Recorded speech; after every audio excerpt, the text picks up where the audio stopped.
es, digamos, de vital importancia en, digamos que en la formación integral de los estudiantes. Voy a empezar como con la reflexión que dejamos ayer en el evento anterior en Punta, pues la intencionalidad es básicamente que nos podamos formar no solamente como personas ni como profesionales, sino también como ciudadanos interesados, pues como por lo que sucede en nuestro contexto, de manera que la academia nos permita aportar a la solución de los problemas que vive el país constantemente. Entonces, en esta oportunidad, pues quiero compartir con ustedes, eh, digamos, una parte que tiene que ver con la economía colombiana, que se refiere a la importancia de la institucionalidad, pero no la institucionalidad entendida como la organización física o jurídica que nosotros conocemos, sino de alguna manera como la forma que tenemos de comportarnos y relacionarnos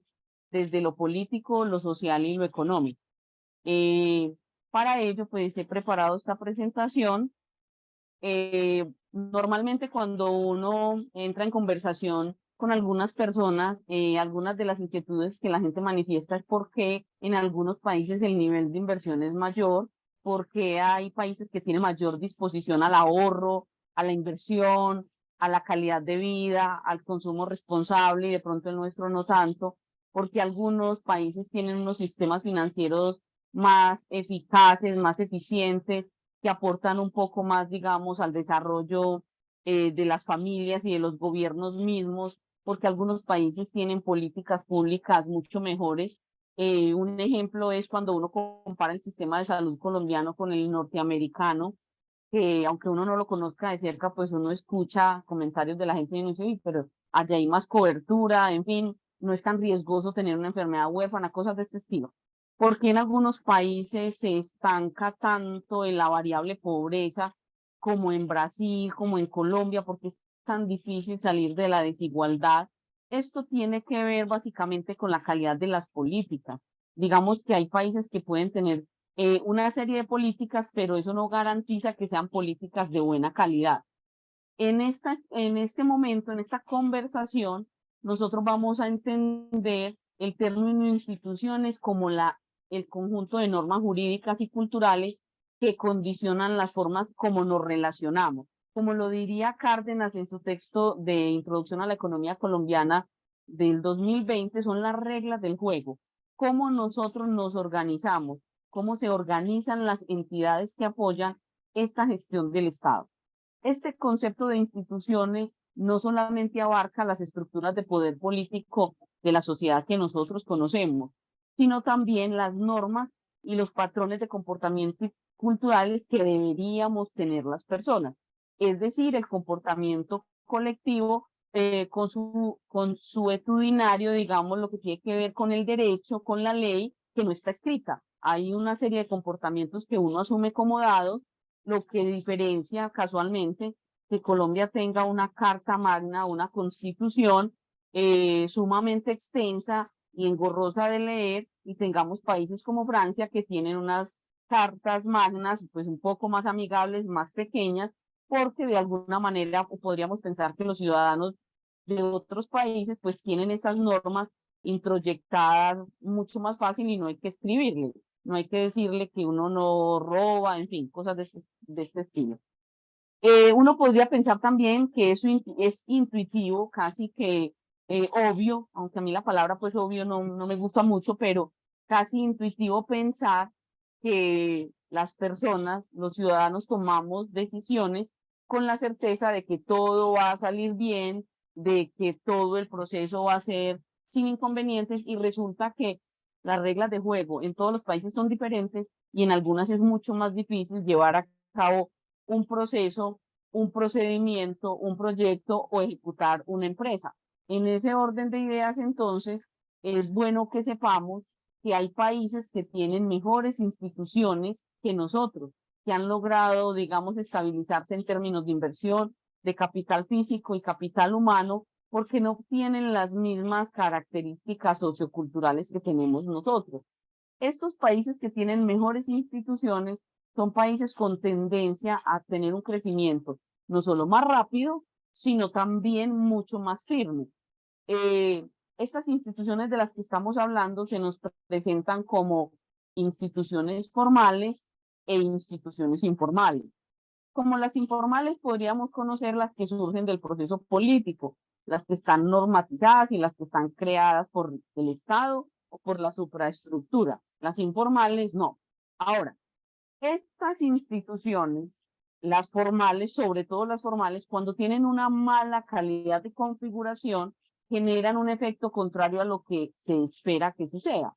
Esto genera que haya un relacionamiento entre los ciudadanos de un corte predatorio, es decir, que en vez de la gente dedicarse a generar riqueza, se dedica más bien a quitársela a los demás, a robársela, a expropiarla, a corromperla. Entonces es muy importante tener instituciones de buena calidad. Estas instituciones de buena calidad tienen un fuerte componente moral y ético, que básicamente es una de las falencias que actualmente sufre el mundo y yo creo que particularmente Colombia. El Estado colombiano, en su capacidad, trata de generar un desarrollo institucional.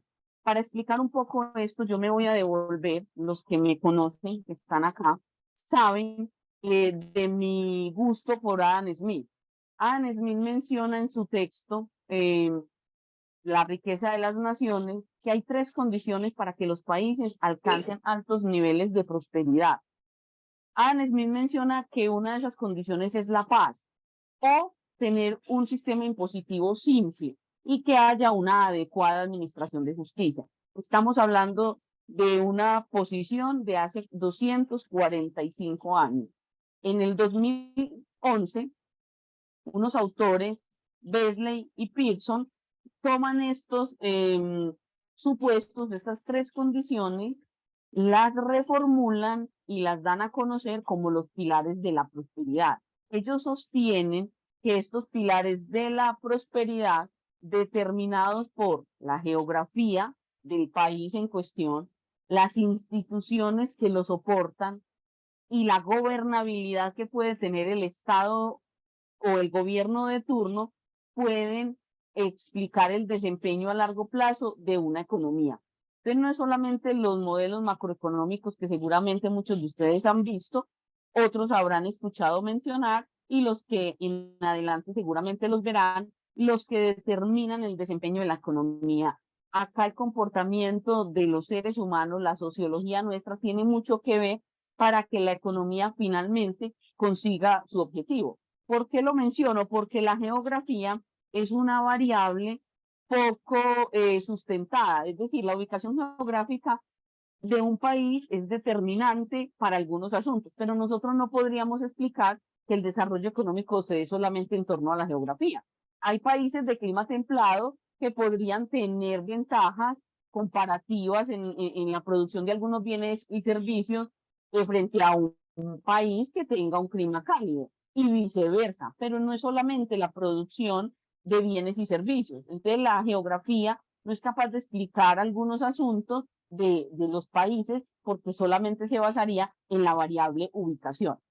La otra variable o el otro pilar que mencionan los autores que les acabo de traer son las instituciones. Entonces, como les dije hace un momento, pues hay instituciones formales y también tenemos instituciones informales. Estas pueden ser excluyentes o incluyentes. Las excluyentes son las que se diseñan para asegurar el poder y que los recursos económicos estén concentrados en pocas manos. En el curso de microeconomía, normalmente hablamos acá de las estructuras de mercado.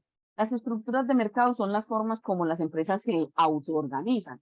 Hay una figura muy interesante que es el monopolio. Hoy día el monopolio no se da solo, no se da por la interacción entre la oferta y la demanda. Es decir, es difícil que un grupo de personas numeroso se decida por consumir un bien o un servicio de una marca o de una empresa en particular.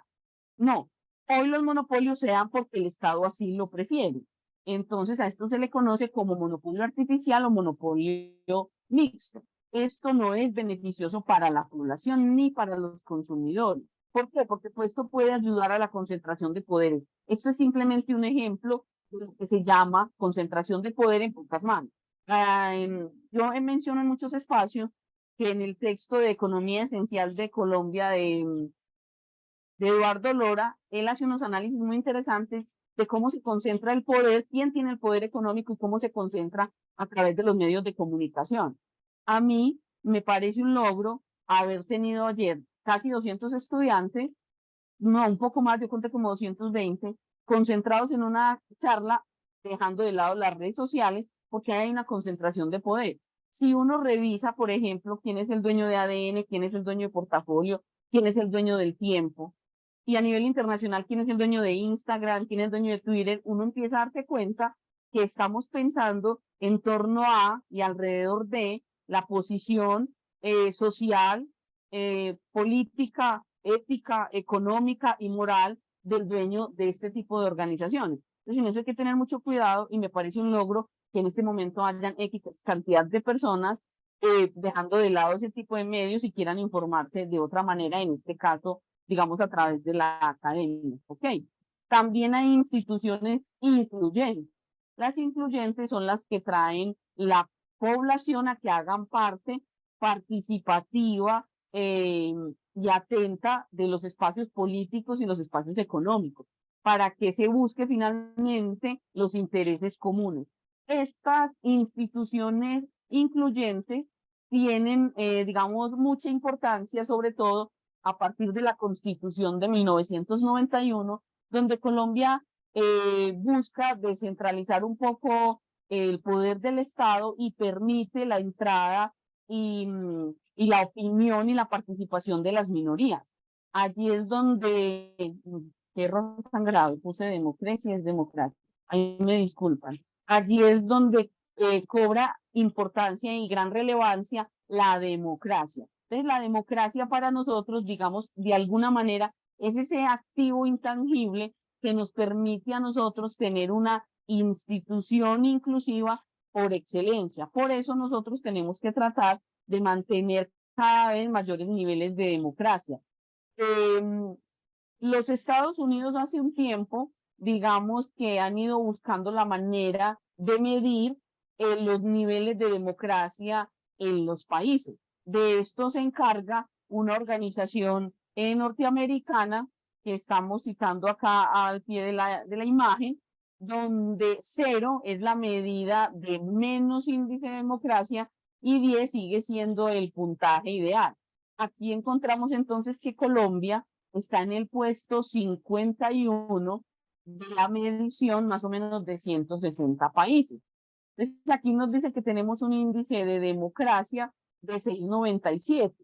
¿Qué significa? Que estamos en una democracia todavía deficiente y todavía defectuosa. Ahora, los que están más cercanos a uno están en un régimen autoritario o híbrido. Y los que están más cercanos a 10 decimos que tienen un buen nivel y desarrollo democrático. En este orden de ideas, a mí me parece muy riesgoso estar en un nivel de democracia defectuosa, porque cualquier situación de corte social o político, pues nos puede perfectamente llevar o a un régimen híbrido o llevarnos hasta un régimen autoritario. Y en eso hay que poner mucha atención porque a veces yo también considero que no conocemos muy bien realmente qué es lo que implica la democracia. Entonces también esto se puede prestar como para malas interpretaciones. Ahora, la democracia o el índice de democracia se puede medir por la calidad institucional del país. Hay unos indicadores, digamos, que el Banco Mundial se ha preocupado por medir, que son los indicadores sobre todo de libertad económica. Entonces, no solamente la calidad institucional depende del nivel de democracia, también depende de las libertades civiles y políticas, por ejemplo. El hecho de que en un país como el nuestro, una persona que se autodenomine líder social, corra riesgo su vida, pues digamos que eso perfectamente tiene relación con el indicador que les mostré hace un momento. Es un país en el que se puede opinar aparentemente poco. En ese orden de ideas, pues la libertad en participación aquí nos muestra que estamos en un nivel medio. Es decir, podríamos tener gran libertad, no tener libertad o tener libertad media. Entonces acá tenemos una libertad civil media y política media tendiente a no tenerla. Entonces aquí es donde nosotros empezamos a encontrar ciertos errores en términos de la calidad institucional o ciertas fallas que pues deberíamos subsanar y que yo tengo fe en que puedan subsanar en el mediano plazo. Ahora, un indicador que me pareció interesante es que esa libertad civil y política hoy está directamente relacionada con la posibilidad de conexión que tenemos las personas. Para nadie es un secreto, por ejemplo, que las elecciones pasadas estuvieron medidas por toda la opinión en las redes y en la Internet. Sin embargo, pues no somos totalmente libres. Aquí vemos que hay limitantes en contenido. Aquí se violan de alguna manera algunos derechos cuando se participa en ese tipo de escenarios y hay obstáculos para el acceso. Ayer terminando la charla sobre impuestos, un estudiante me preguntaba y me decía, bueno, ¿y los que no tienen acceso, por ejemplo, libre a la información a través de las TICs, qué? Pues ningún modelo es perfecto y por supuesto en Colombia habrá gente que todavía no tenga mucho acceso, pero lo cierto es que la mayoría de las personas podrían acceder, sin embargo, no tenemos libertad completa frente a este respecto. Ahora, otra forma de medir la calidad de las instituciones es a través de la gobernabilidad. Algunos lo llaman gobernanza. El Banco Mundial, desde 1996, ha tratado de medir el indicador de gobernabilidad. Esto traído, pues, digamos, como a la vida diaria, es qué tanto caso hacemos nosotros en términos políticos, sociales, empresariales y demás. Esos indicadores de gobernabilidad tienen que ver con la facilidad que tenemos como país de, primero, rendición de cuentas. ¿Qué tan transparente es la posibilidad que nosotros tenemos de rendir cuentas y la libertad de expresión asociada a los medios de comunicación y a la prensa? La estabilidad política y la ausencia de violencia, crimen y terrorismo. Muchos de ustedes no lo vivieron. Y la segunda parte de esta charla, que espero poderla dictar a principios del próximo año, que tendría que ver con la formación del Estado-Nación. En esa charla tendré que mencionarles que la actividad política en Colombia ha sido muy riesgosa, al punto de que en los 90, cuando había un candidato que no era del gusto del poder, lo que hacían era que lo asesinaban. Y entonces a uno le daba, yo estaba muy pequeña, pero a uno le daba mucha pereza que llegaran las elecciones porque iban a haber masacres, asesinatos de figuras públicas, pues ahora también lo hay, pero yo pienso que sí ha mejorado, ha disminuido por lo menos. Entonces, esto hace que la gobernabilidad en Colombia no haya sido fácil, sobre todo desde los 70 que empezamos con este problema de narcotráfico, aunque hay algunos hechos relevantes para mencionar antes de los 70, como la muerte de Gaitán, en fin. El tercer punto, la efectividad del gobierno. ¿Cómo el gobierno puede medir la calidad de lo que hace? De los servicios públicos, del servicio a la sociedad civil, de las presiones políticas, de la implementación de las normas, cómo formula proyectos, en fin. El cuarto, la ausencia de carga regulatoria. Esta mide la habilidad que puede tener el gobierno para formular e implementar políticas de regulación y que permitan el desarrollo del sector privado, que en una economía como la nuestra, una economía de mercado, el sector privado no solamente es necesario, es fundamental. La empresa privada en Colombia tiene una importancia tremenda. Digamos que dependemos en la actividad económica básicamente de la iniciativa privada. Ahora, el quinto punto, la calidad del Estado de Derecho. ¿Cómo son las normas? ¿Qué tanto confiamos nosotros en las reglas, en la norma, en la justicia, en la eficiencia de la policía, en las cortes? Yo recuerdo que hace como 8 o 10 años, en un presidente anterior, nos dimos cuenta, por ejemplo, que las cortes en Colombia estaban infiltradas por la corrupción, cosas de este estilo. Y la probabilidad de castigo frente al crimen y la violencia. Que uno a veces dice, no, pero es que en Colombia no, la justicia no opera o no funciona. Y por último, el control de la corrupción, que actualmente, digamos, es uno de los mayores flagelos que tenemos, cómo nosotros podemos medir, controlar, capturar y juzgar a aquellas personas que hacen mal uso de los recursos del Estado. En cuanto a gobernabilidad, acá traigo unas estadísticas, básicamente del texto de Mauricio Cárdenas, que él pues las saca del Banco Mundial y de paso las analiza. Entonces aquí encontramos, por ejemplo, aquí hay 4 momentos: 1996, el 2000, 2010, 2018, para Colombia, en estos indicadores que le mencioné hace un momento, en estos 6 indicadores. ¿Qué podemos ver acá? ¿En cuál hemos mejorado? En la calidad regulatoria, claramente. Superamos el 60. ¿En cuál estamos también mejorando? En la rendición de cuentas. Pero ¿dónde tenemos una deuda de vieja data? En la estabilidad política. Y es sobre eso, como les mencionaba, que espero hablar prontamente. Ahora, la medición, por ejemplo, en el flagelo de corrupción, Colombia trata de hacer su propia medición y de crear su propio indicador con la ayuda de la CEPAL.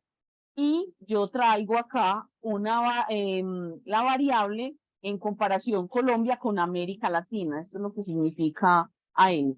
Corrupción en Colombia versus América Latina. Entonces aquí encontramos, por ejemplo, que el alto de corrupción y debilidad extrema en política anticorrupción, digamos que en este momento lo está liderando Uruguay, seguido por Chile. Y muy mal, encontramos a Bolivia. Este indicador es del 2020, seguido por El Salvador, pero el promedio de Latinoamérica es 68.7. Es decir, nosotros estamos muy cerca al promedio, mejorando, pero no deja de ser preocupante. Sería muy interesante de pronto estar a los niveles de Costa Rica, pero estamos por encima, muy por encima, digamos, muy al nivel de Latinoamérica. Una conclusión de esta primera parte que me parece importante mencionar es que podemos decir entonces que Colombia tiene una clasificación, eso está mal escrito, media-baja. Nosotros, en términos de libertad económica, no somos un Estado fallido, pero sí somos un Estado en alerta de segundo grado.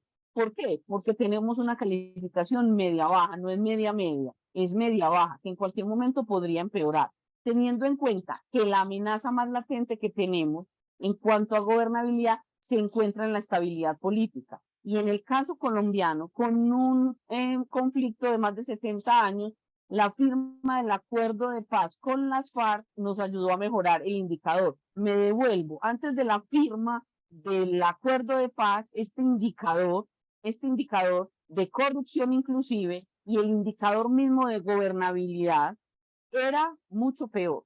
Entonces, digamos que el acuerdo de paz de Santos nos ayudó muchísimo. Por eso es que hay que cuidar de que ese acuerdo se cumpla. Ahora, de poder cumplir los acuerdos, ahora es importante realizar un acuerdo completo y serio con el ELN, que es otro grupo insurgente.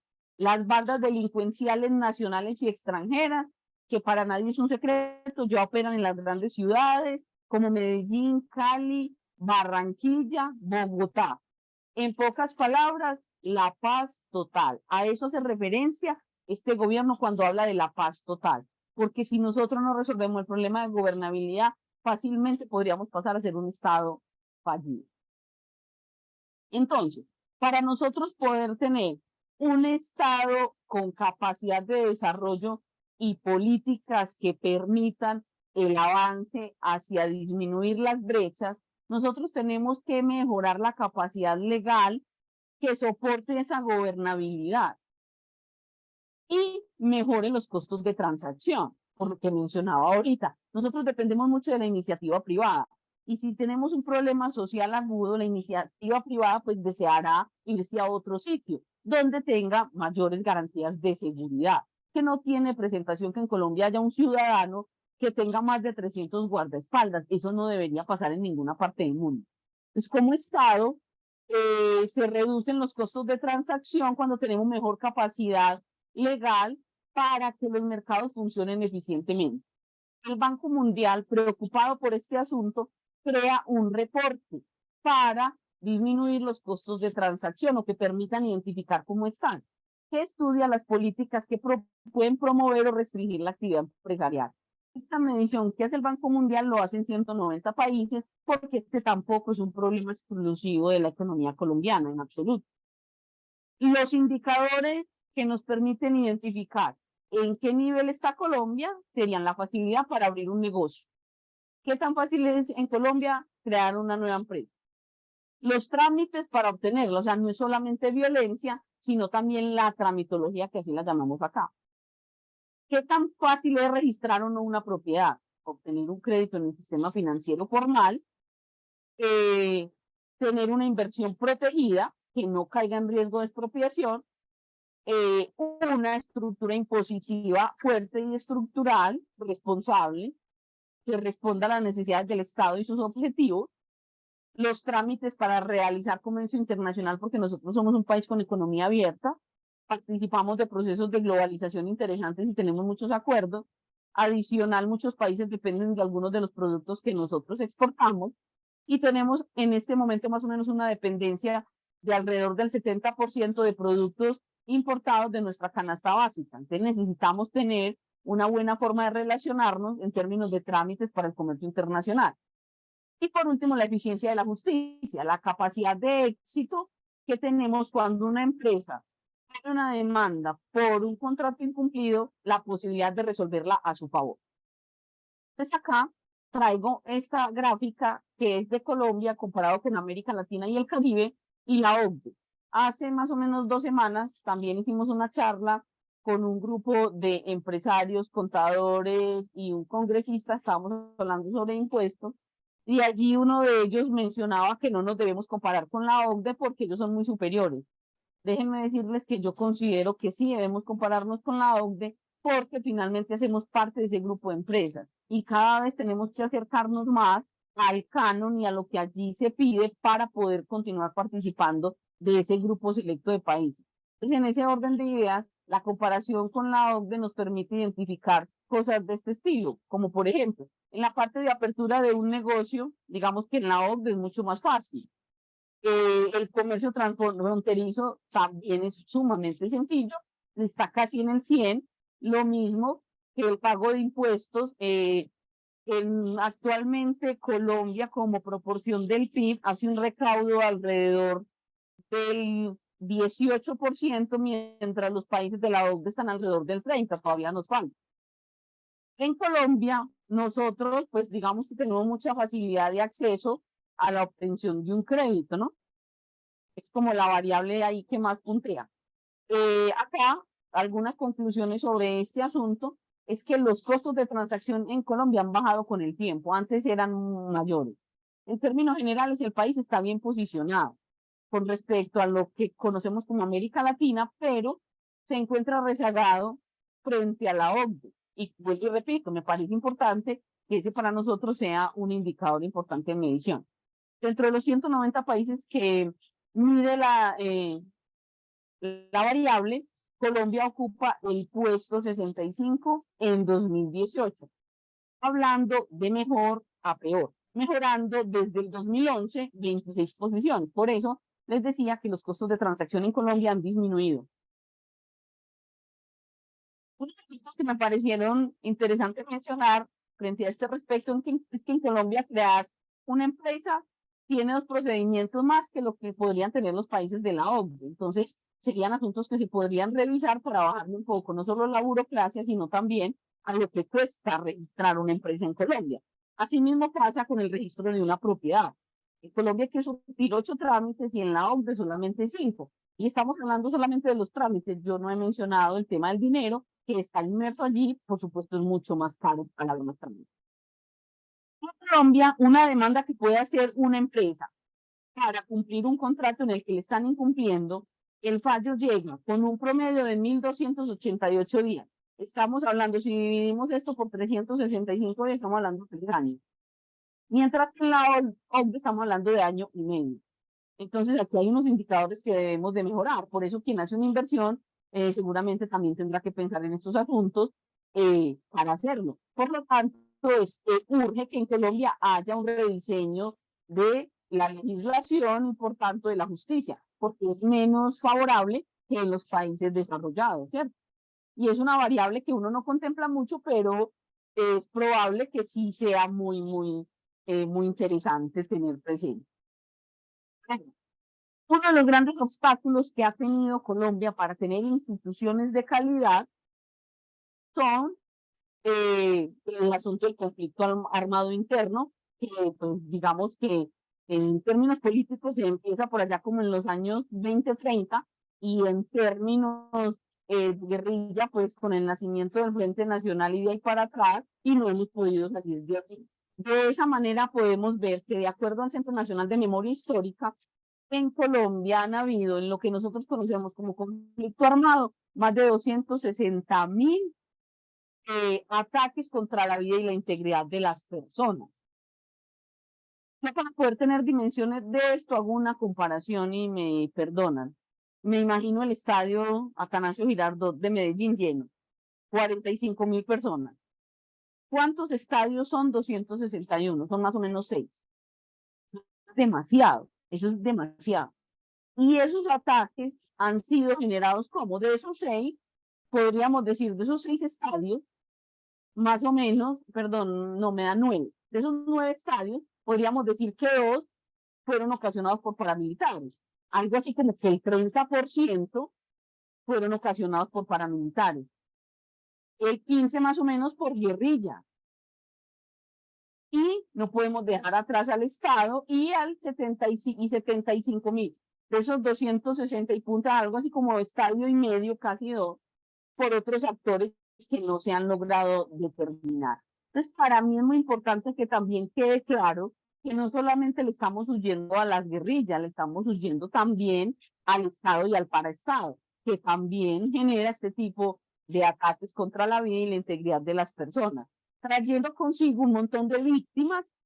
No quise traer las víctimas mortales por la violencia, yo creo que de eso estamos ya bastante curtidos, pero sí me pareció importante las cifras de desplazamiento, porque es que ahorita está muy de moda el tema, me voy porque me van a expropiar, me voy porque me van a quitar, y en Colombia nos han expropiado y nos han quitado siempre. Esta gráfica lo dice, el hecho de que usted tenga que pagar una seguridad que usted no sabe de dónde viene para poder dejar su carro afuera, porque si no le arrancan las farolas o los vidrios, pues eso ya deja mucho que decir. El hecho de que usted tenga una extensión de tierra y le digan mañana no puede estar porque si no lo matamos, eso también es expropiación. De hecho, expropiación es eso básicamente. O cuando usted tiene que entregarle a otras personas parte de su cultivo y su ganado para poderlo dejar cosechar o pasar por algún lugar. Entonces yo creo que aquí también hay que ir un poquito más al detalle. El tema del desplazamiento forzado, no solamente urbano, sino rural también. En las ciudades se ve muchísimo y en el campo mucho más. En esta sumatoria podríamos ver que tuvimos una época muy dura, que fueron los años 2000. ¿Sí? Es probable que con la seguridad democrática haya disminuido un poco, pero tenemos que reconocer que con el proceso de paz se disminuyó mucho. Yo creo que el gran logro no fue la seguridad democrática. Yo creo que el gran logro fue la paz de San. Este asunto de conflicto armado pues nos ha llevado a tener unos altos índices de narcotráfico y contrabando, que es lo que ha permitido que estas organizaciones, al margen de la ley, se financien. Por eso, a medida que ellas están vivas, pues la actividad de narcotráfico, de creación y distribución de estupefacientes, pues en Colombia va a estar también muy activa. En ese orden de ideas, aquí traigo una gráfica de las hectáreas cultivadas de coca en Colombia para el 2019 y un comparativo entre los países cercanos, Colombia, Perú y Bolivia, dejando entrever claramente que nosotros en eso somos líderes. Y lo hemos sido prácticamente siempre, con excepción del 2011, que quedó muy pareja la cosa. Pero para el 2017 claramente íbamos punteando. Entonces somos un país tremendamente productor de coca.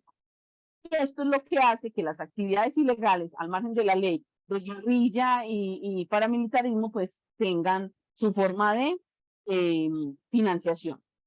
Ahora, el impacto económico que este conflicto armado ha generado nos lleva a que haya crimen y violencia que debilitan la regla, la norma, las obligaciones y le mandan a las personas, sobre todo a la población joven, una información errónea frente a lo que es ser ciudadano, a lo que es relacionarse socialmente, a lo que es ser inclusive a veces exitoso en términos empresariales y en términos financieros. El crimen, la violencia, el narcotráfico va en contravía del logro de los objetivos a nivel país y a nivel personal, porque esto está inmerso en todos los poros de la piel del país y en todos los ámbitos. Actualmente, una fracción muy importante de la población se emplea en actividades ilícitas. Y lamento llamarlo empleo, pero la gente lo asume así. como una actividad económica y otra gran parte en actividades improductivas, que son la contraparte, que tiene que dedicar su mejor talento humano en términos físicos y algunos en términos intelectuales para defender a la población. Entonces, la actividad ilícita nos quita una parte de fuerza laboral y la actividad ilícita, cuando necesitamos cubrirnos de ella, fortalecer la seguridad, pues nos quita capital humano para la producción, como son las fuerzas militares, la policía, organismos de inteligencia, contraguerrilla y demás. Haciendo que estas personas estén al margen de las contribuciones al PIB, a la producción nacional, que es lo que necesitamos para crecer económicamente, tener más ingresos per cápita. Entonces, el capital humano y físico a la defensa pública y a la seguridad privada. Claramente es que hay una afectación al crecimiento económico. Es decir, que si nosotros no tuviéramos este problema, probablemente creceríamos a un ritmo mucho mejor. ¿Y por qué aseguro que creceríamos? Porque si en este momento, con el problema de recesión mundial que se siente en el ambiente, el Fondo Monetario Internacional está esperando que nosotros crezcamos de manera positiva, pues imagínense, sin conflicto esto sería una maravilla. Aquí hay un asunto que nosotros también debemos de tener presente, es que parte de la estrategia de los grupos armados para Estado, insurgentes, una de las estrategias para debilitar al Estado es la destrucción de la infraestructura, del capital físico, ¿a través de qué? De dañar las vías, los puentes, los oleoductos, las torres de energía, aumentando los costos económicos del conflicto y sin mencionar las pérdidas humanas. Como les dije, no quise traer cifras de hecho. Ahora, todo esto que le acabo de mencionar va claramente en pro del deterioro de la capacidad del Estado a nivel local. ¿Por qué? Porque es que para el Estado es un poco difícil poder defender a la población civil de todos los ataques. Y además le queda también difícil generar recolección de impuestos, dado que aquí se genera un monopolio de los mismos. Entonces, una persona que está vacunada por varios grupos ilegales difícilmente va a querer también aportarle al Estado a través de la tributación. Y por eso entonces nos vemos enfrentados a la limitación de la provisión de algunos bienes públicos y de algunos bienes meritorios, como lo menciona Cárdenas, que son la salud, la educación y la seguridad, pues porque no hay recursos y hay zonas del país sumamente descuidadas. Arias en el 2014 sostuvo que los ataques armados aumentaban la probabilidad de que una empresa se fuera del mercado local, sobre todo las más pequeñas. Entonces yo creo que el hecho de que se vaya el capital financiero del país obedece a muchos factores diferentes al impositivo, que es también lo que se quiere dejar ahora en el ambiente. De manera que el conflicto afecta a la producción agrícola. ¿Por qué? Porque la producción agrícola es lenta y poco rentable y entonces la gente puede verse inducida un poco a preferir actividades más rentables como la ganadería en el corto plazo y muchos de ellos a las actividades de producción y procesamiento de hoja de coca o amapola y cosas de eso. De manera que las familias que están alejadas pueden estar expuestas a la violencia. Estas, digamos que entonces son las que poseen mayores extensiones de tierra y de pasto subutilizados, porque les toca irse y dejar abandonada la tierra o cualquier cosita ahí cultivada como para no abandonarla del todo, pero digamos que es una tierra que no estaría produciendo al 100% de su capacidad instalada. Entonces, es importante saber que la migración de personas, los enfermos y los discapacitados que ha dejado la guerra en Colombia, el conflicto armado, va en detrimento del capital humano y el capital intelectual aportante a la economía. Pero no es igual con conflicto que sin conflicto, eso es claro. Por eso, ya para ir cerrando, es importante para mí que ustedes sepan que el presupuesto para la milicia como porcentaje del PIB para el gasto militar en el 99 era del 3.7% del Producto Interno Bruto. En el 2018 aumentó, se había reducido, aumentó y luego volvió a bajar. Pero yo quiero que lo miremos un poco con mirada crítica con respecto a este asunto. El gasto en educación para el 2010 era más o menos del 4.8.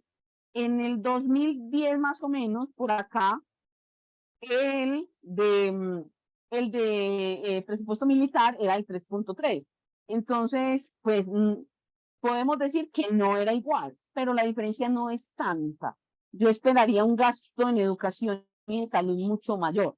Ahora, el gasto en salud para el 2010 era del 6 punto algo por ciento, ¿cierto? Entonces, digamos que estas son tres cifras que es muy importante tener presentes, que si las hacemos en una gran temporalidad vamos a encontrar muchas similitudes.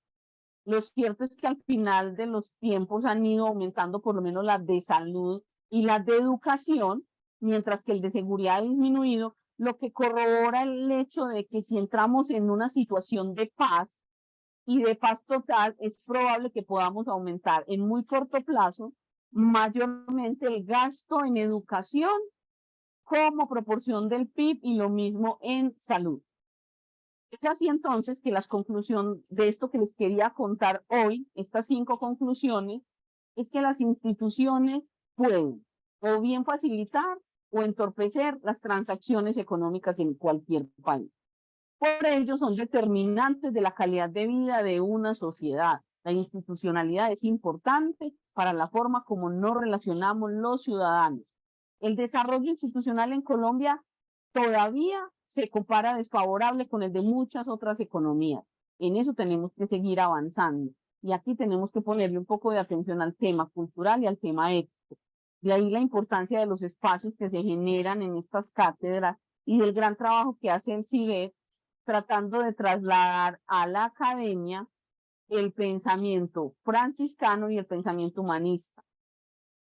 La tercera conclusión es que debido a la importancia histórica en el desarrollo reciente de las instituciones en Colombia, debemos estar al tanto y analizar las causas y consecuencias del conflicto armado interno. Muchachos, el hecho de que usted viva en la ciudad no significa que el conflicto no sea con usted.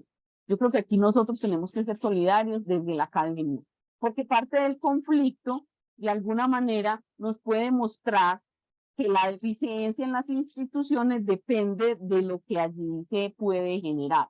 Y esto genera altos costos de transacción y ayuda a la acción depredatoria de algunos agentes económicos o a la migración de capitales. La cuarta es que debemos revisar constantemente el papel de las políticas, estar atentos a lo que sucede y cómo se relaciona con la economía. Pues finalmente el concepto de institución, dado que no es un concepto físico, es un concepto abstracto y multidimensional que siempre va a focalizar la discusión en el sistema político. Significa que la política en Colombia basada en un asunto de democracia es lo que hay que cuidar, porque el gran logro nuestro fue el aumento de situaciones de participación de las minorías, en tanto somos un país con un buen índice, digamos, de democracia, pero que todavía nos falta, como lo mencionamos al principio. Ahora, la Constitución nos permitió a nosotros definir un nuevo conjunto de reglas y yo considero que la Constitución del 91 todavía, después de 30 años, no la hemos logrado poner en marcha tal y como fue escrita en su momento. Y esa Carta Magna debemos cuidarla, debemos procurar porque se aplique y debemos respetarla. Muchachos, no siendo más, muchas gracias. Mil gracias, Yanisset, por la exposición. Creo que muy clara y creo que muy acertada para el momento. En este momento podemos abrir micrófonos. Si desean, pueden poner en el chat las preguntas que tengan. En fin, ya es decisión de ustedes. Yo veo por acá, creo que la mano de José levantada. No sé si quiere hacer alguna pregunta. Listo, José, bien pueda. Sí, buenas tardes, profes. No, pues muy interesante, digámoslo, este tipo de pensamiento, porque uno normalmente pues tiene una percepción muy diferente de, digamos, yo no soy de Antioquia, yo soy de Cali, ahorita estoy en Bogotá, pues uno tiene un pensamiento muy diferente digamos, de la cultura antioqueña frente a los cambios que se están desarrollando en la actualidad, tanto económicamente como social y como político. Entonces, me parece llamativo que la profe desde su discurso, digámoslo, propenda por el tema de la paz. Creo que ya es el momento de cerrar brechas y empezarnos a reconciliar, y esto es algo que teníamos que hacer hace mucho tiempo. Y mi pregunta pues va encaminada como al tema de cómo, profe, usted ve de pronto la influencia de este, digamos, estado de paz que puede llegarse a lograr con los procesos que están ahorita pues en marcha, y para que de una u otra forma nuestra imagen empiece a ser diferente y se nos empiecen a abrir puertas, como por ejemplo poder ingresar a Estados Unidos como turistas, que es algo que nosotros no hemos podido lograr. Lo logró Chile y Colombia, que es el aliado supuestamente principal de Estados Unidos, pero para unas cosas, para otras no. Y siempre tenemos el estigma, o tenemos la imagen ahí negativa, y no sé cómo Europa abrió las puertas y Estados Unidos no. Entonces, esa es como mi pregunta también, o sea, cómo estos procesos de cambio y mejora en cuanto a la paz podrían llegar a repercutir en esas, digamos, las cuestiones. Mira, me gusta mucho tu pregunta porque anoche en clase de macroeconomía que dicto en otra universidad, tocamos el tema. Mire, a mí me parece que, primero, voy a empezar por el final. A mí me parece que el hecho de que los colombianos podamos entrar a mediano plazo a Estados Unidos sin visa, eso es muy posible. Eso es muy posible por una razón sencilla. Mire, de todas formas, el hecho de que tengamos un visado no ha sido inconveniente pues para que el colombiano vaya, se establezca y se quede de manera ilegal. Por el contrario, la situación económica que está viviendo actualmente Estados Unidos podría permitirnos a nosotros, entre comillas, algo así como la invitación a que hagamos mayor turismo de manera legal. Entonces yo creo que ahí nosotros tenemos una posibilidad. No todo el que viaja a Estados Unidos quiere quedarse allí a trabajar. En este momento el tema del desempleo en Estados Unidos está complejo, el tema de vivir está complejo por los altos precios, por el tema de la inflación. Entonces es un momento propicio, por decirlo de alguna manera, para hacer una prueba piloto de qué puede pasar si Estados Unidos le permite al colombiano promedio ingresar. Obviamente no nos van a abrir las puertas pues para que nos tiremos como cuando vamos saliendo de una fiesta. No, pero seguramente habrá algunas características. No creo que desaparezca, por ejemplo, el tema del pasaporte y algunos requisitos a llenar, pero de pronto puede desaparecer la reunión con el embajador. Eso sí podría desaparecer. Lo que no creo que desaparezca es el costo, porque si usted revisa, ahí también hay un rubro importante para los Estados Unidos en términos de cuánto pagamos nosotros cada vez que tratamos de acceder a ese servicio. Entonces yo pienso que la economía norteamericana hoy, declarada ya en recesión, con el ambiente que se está generando con la guerra entre Ucrania y Rusia, que ya China y otros países se están empezando a molestar, es posible que Estados Unidos, como aliado principal, como tú lo dijiste, pueda pensar en que los colombianos podemos tener un tránsito más libre para entrar y salir de allá, aportar a la actividad económica y sobre todo al turismo. Vuelvo y repito, no todo el que va a Estados Unidos de Colombia se quiere quedar. Eso por un lado. Por el otro, digamos, sin pretender presionar por una posición política, yo pienso que en este gobierno se está intentando aplicar la Constitución del 91 como fue propuesta, dado que finalmente el presidente que tenemos actualmente participó en la escritura de la misma. Él no fue constituyente, pero participó en los grupos de trabajo en la escritura de la misma. Y cuando uno revisa algunas propuestas que están en este momento en la mesa, ninguna se sale del margen de la Constitución. Si nosotros revisamos otros gobiernos, normalmente había que hacer un cambiecito a un parágrafo, un cambiecito a un artículo. Aquí no. Aquí se está tratando de recuperar la Constitución como se planteó en un inicio. Yo considero que a mediano plazo la imagen de Colombia va a ser un cambio favorable. Ningún cambio es fácil, pero yo tengo fe que va a ser un cambio favorable. Prueba de lo que le estoy diciendo es que tenemos una OSD comprometida con el país para la reforma laboral y pensional, un Fondo Monetario Internacional con una perspectiva similar. Si bien es cierto, el presidente norteamericano y el presidente colombiano no se han reunido, yo creo que todos hemos sentido el apoyo por parte del gobierno norteamericano en algunas de las políticas del gobierno colombiano. Entonces yo pienso que la tarea se está haciendo y se está haciendo bien. Y yo creo que uno de los mayores logros que podría hacer este gobierno sería lograr sentar a la mesa a estos actores que destruyen la estructura económica. Y yo creo que antes de que se termine el 2023, eso, yo le tengo fe a que eso puede ser muy, muy posible, porque la voluntad política está.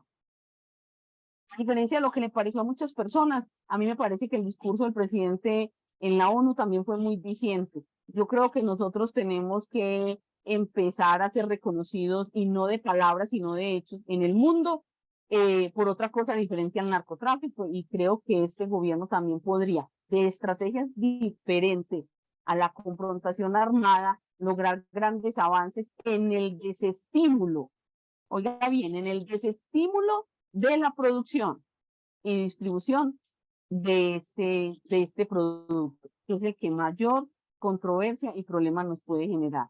Yo creo que aquí hay que probar otras formas, y creo que este puede ser el momento. Muy No bien. sé si con esto conteste tu Sí, pregunta. profe, muchas gracias, muy amable.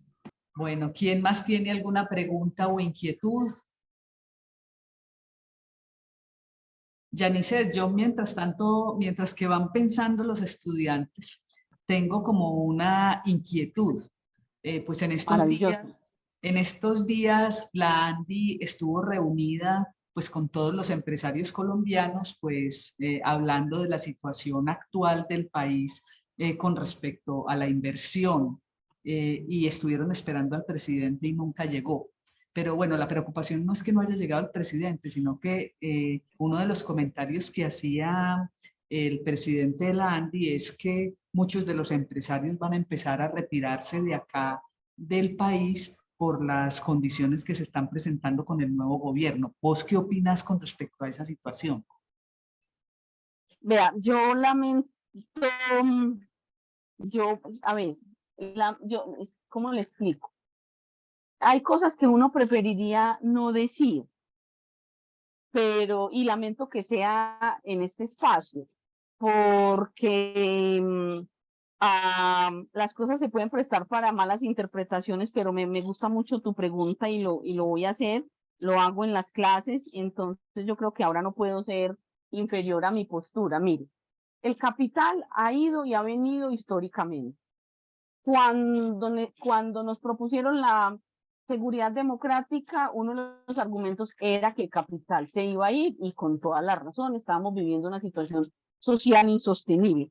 Hoy lo que más preocupa es que las personas están pensando que resolver la brecha de desigualdad implica quitarle a unos para darle a otros.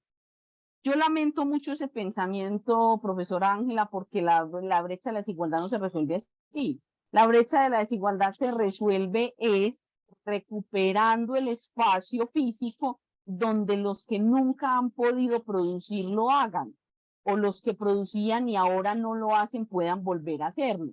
Entonces duele mucho, por ejemplo, la postura del empresariado colombiano, que está acostumbrado a tener altos márgenes de ganancia. Claro, nadie va a tener una empresa para perder, pero la invitación no es a perder. La invitación, y lo hizo la ministra y lo hizo de mala manera y fue desacertado, fue a ganar menos para poder incluir a otros en el sistema. Entonces, la amenaza de nos vamos está encaminada a la incertidumbre que genera un pensamiento diferente con este gobierno. Una de las intenciones de esta cátedra con los estudiantes es que ellos entiendan que expropiación no es me entrega y se va. Expropiación es lo que hemos estado viviendo. Expropiación es que hayan haciendas inmensamente grandes y nadie dé razón de dónde salieron esas extensiones de tierra que alguna vez tuvieron otros dueños. Eso es expropiación. O sea, nosotros tenemos un problema ahí de concepto grave. Entonces, yo lamento que el presidente esté dejando a la gente plantada. A mí eso me parece muy grave. Eso es falta de seriedad, y eso les dice mucho de lo que es la personalidad del presidente. Pero me duele sobre todo es la guerra que los medios de comunicación nos hacen a los ciudadanos, no es a él, es a nosotros, que nos enredan, nos confunden, nos atemorizan, nos llenan de miedo. Le voy a dar un ejemplo. Hace una semana o dos salió un titular que decía que por cada peso que se le suba al salario mínimo se van a perder 46.000 empleos. Sí, eso es verdad, pero es que eso ha pasado siempre. El gobierno anterior, en 4 años, en 3 oportunidades subió el salario por encima de la inflación. Y el mismo periódico lo aplaudió, que porque estaba recuperando la posibilidad de capacidad adquisitiva de la gente más pobre, es decir, el ingreso real. Entonces yo hago ahorita la misma pregunta. ¿Por qué nos preocupa que el salario mínimo este año pueda estar alrededor del 15%, que ese es mi pronóstico, ya hice por ahí una apuesta, del 15%, sabiendo que tenemos una inflación alrededor del 12%? Es que no es lo mismo una inflación del 12% para una persona que tiene unos ingresos, digamos, de más de 5 o 6 millones de pesos para una persona que tiene ingresos de 1 millón de pesos. A las personas de menores recursos hay que recuperarles la capacidad adquisitiva. Eso para nadie es un secreto. Entonces, ¿por qué desinformamos? ¿Por qué atacamos a la población? La gente va angustiada a trabajar, o sea, el daño nos lo están haciendo a nosotros, a los que no entendemos qué es realmente lo que sucede. Entonces, con respecto a los empresarios, Ángela, vean, ellos sí se van a ir algunos, pero van a volver, sobre todo porque les tocó una situación muy aburridora y fue un aire de crisis global. Si no estuviéramos en una crisis global post-COVID generada por una insuficiencia en los recursos para producir bienes y servicios, que además de todo se agudiza con el conflicto que hay en este momento entre Rusia y Ucrania, yo estaría muy preocupada porque se podrían ir para otros países y estabilizarse, claramente. Pero en este momento yo no lo veo tan fácil. No estoy diciendo que no tengan motivos para irse, pero yo sí quiero que quede claro que tienen más motivos para quedarse. Yo no creo que la salida de capitales sea masiva. Muchas personas se están sacando y los capitales por una razón que no tiene nada que ver con el gobierno, y es la valorización del dólar. Pero es que resulta que las monedas extranjeras han sido un buen refugio para los capitales cuando la economía está en recesión o en incertidumbre. ¿Qué hace la gente comprando dólares? La gente confía demasiado en el dólar, demasiado. Y por eso el dólar sube y sube y sube y sube y sube. Ahora, ¿por qué la moneda más devaluada es la colombiana? Porque los que están comprando dólares están manifestando una poca confianza en el peso colombiano. Pero esa no es la masa. Esa no es la masa.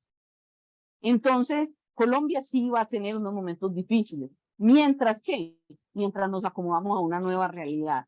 Nosotros tenemos dos opciones en este momento.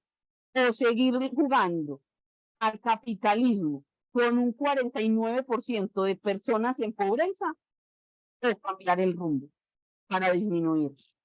Ahí no hay de otro. Muy bien. ¿Hay alguna otra pregunta, inquietud al respecto?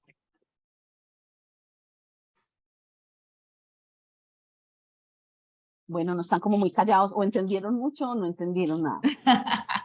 Sí, es verdad. Y yo sé que muchos de los estudiantes que están en este momento conectados son tus estudiantes. Yo creo que sí, yo veo por ahí varios nombres conocidos. Sí, sí, sí, sí. Es verdad. Si querés, invitamos a la próxima cátedra. Ok, muy bien. Bueno, no. Entonces, a ver, les cuento. El 24 de octubre, de manera virtual, creo que es a las 6 de la tarde, A las 5, a las 5, a a las las 5. 5, Sí. nosotros vamos a hacer un comparativo entre la economía en términos económicos, de la variable macroeconómica, entre la economía peruana y la economía colombiana. ¿Cuál es la finalidad? Que ustedes se enteren cómo se mueven otros países, sobre todo porque la universidad anda generando a través de la oficina de la ORI muchas relaciones con universidades peruanas, esperando que en algún momento tanto docentes como estudiantes podamos generar intercambio. Entonces vamos a hacer como un análisis global de la economía colombiana respecto a la economía peruana y cuáles medidas les han funcionado a ellos y cuáles nos han funcionado a nosotros. Básicamente es eso, somos 3 exponentes, un profesor de la Universidad Mariana, el profesor Juan Marco, y mi persona. Y el próximo semestre, muchachos, hablaré de la importancia de la creación del Estado-Nación para que ustedes históricamente sepan cómo llegamos hasta este punto. Muy bien. Bueno, vuelvo y les reitero, si tienen alguna pregunta o inquietud, sería muy interesante que la hiciéramos pública, sea que la ubiquen en el chat o sea que abran el micrófono.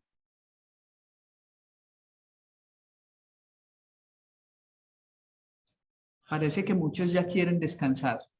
Hoy Sí, es no, yo creo que podemos ir cerrando. listo, bueno, muy bien. Bueno, Yanice, de nuevo, mil gracias por la colaboración prestada al Centro Interdisciplinario de Estudios Humanísticos, todas las exposiciones que has desarrollado aquí en la cátedra abierta, todas han sido muy interesantes, sobre todo porque son de temas muy actuales que de una u otra forma nos están afectando o nos están beneficiando. Y es importante conocer pues todas esas situaciones que se presentan que muchas veces no las escuchamos en otros espacios. Entonces, te agradecemos muchísimo a toda esta exposición que acabas de hacer. Te esperamos en la próxima y obviamente el semestre entrante también con la nueva temática. Y pues también agradecerle a todos los estudiantes que se conectaron y que esperamos que continúen en el proceso. Les recuerdo que debido a la necesidad que tienen muchos de los estudiantes de tener las cátedras abiertas, el lunes, día de fiesta, se abrió una cátedra abierta y les recuerdo que es importante que si ya se inscribieron, asistan a ella porque pues es cátedra abierta que nos puede servir también para abrir conocimientos y obviamente tener otros espacios diferentes para poder optar a nuevas temáticas que con seguridad les va a aportar muchísimo a su vida cotidiana. Bueno, les agradezco mucho con respecto a esta cátedra, a la asistencia, a la exposición de Yanisset y nos vemos en otras oportunidades. Muchas gracias, Ángela, a ti y a los asistentes. Ujú. Feliz fin de semana. Igualmente, hasta luego, chao. Chao.